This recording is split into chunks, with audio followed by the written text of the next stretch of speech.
On peut se dire, approximativement, que la violence se construit sur 4 niveaux. La cause profonde, la réaction de défense, la stratégie choisie et le passage à l'acte. La cause profonde peut être une violence qui a été subie dans le passé. La réaction de défense est un moyen de s'arracher à cette inertie. La stratégie, on l'a vu, consiste à se débarrasser du problème.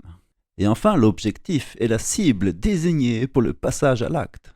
Normalement, la stratégie est choisie en fonction de l'objectif et la réaction est enclenchée une fois qu'on sait ce qu'on va faire. Mais là, on est dans le monde à l'envers. Dans la violence, il n'y a aucun rapport entre les causes et la stratégie, ni aucune efficacité de la stratégie envers le but à atteindre. Tout cela est purement instinctif. C'est une réaction animale, une réaction de défense. Sun Tzu disait « Les guerriers victorieux gagnent d'abord et ensuite vont à la guerre, tandis que les guerriers vaincus vont à la guerre d'abord et ensuite cherchent à la gagner. » Suivez mon regard. Toute allusion à des personnes existantes ou ayant déjà existé ne serait que pure coïncidence. En ce sens, la violence est une stratégie perdante. Et d'ailleurs, Nelson Mandela disait « Pour moi, la non-violence n'était pas un principe moral, mais une stratégie. Il n'y a aucune bonté morale à utiliser une arme inefficace. » Si on veut connaître la cause profonde, il est risqué de s'aventurer dans le labyrinthe de la façon dont la violence s'est construite. Mais en réalité, il faut se dire que ce n'est pas notre problème. C'est à la personne d'agir rationnellement. Elle seule connaît les recoins de sa pensée. Elle peut cependant avoir besoin d'aide et, au final, toute expression d'une violence est comme un appel à l'aide. Nous, ce qu'on voit est que l'intelligence émotionnelle se décompose sur 4 strates. Il y a la conscience de ses propres émotions et celles des autres. Il y a la capacité à distinguer une émotion d'une réaction.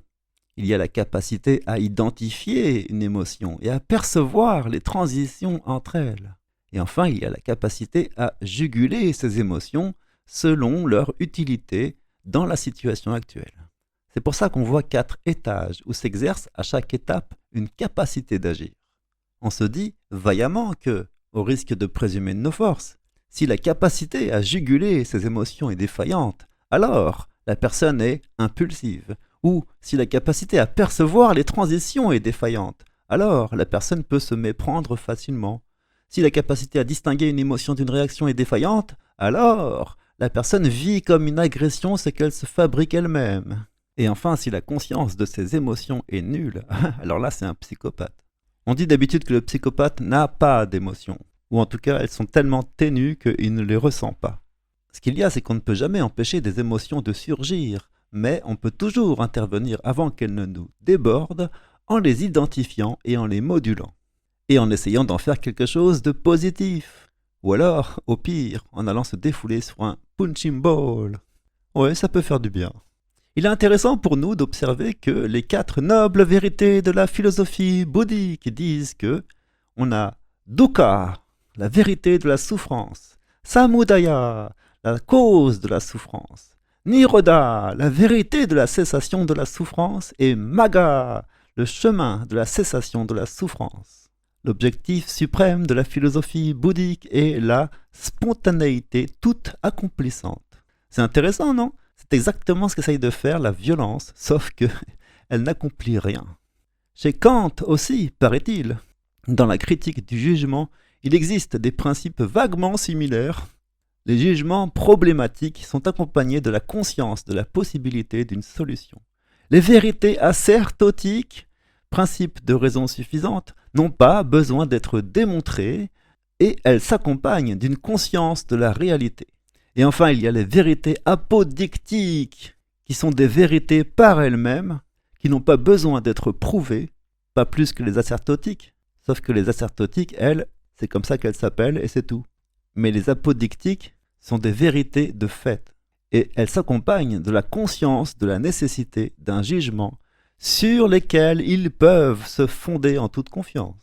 Non, c'est intéressant parce qu'on retrouve toujours un peu la même structure qui en gros permet de distinguer la conscience de l'existence, la conscience de l'identité, la conscience de la possibilité d'agir et la conscience du moyen d'agir. Donc c'est intéressant parce qu'à chaque fois on détecte l'objet, puis on identifie l'objet, et ensuite on détecte qu'on peut faire quelque chose avec cet objet, et enfin on identifie ce qu'on peut faire avec cet objet. C'est tout un cheminement.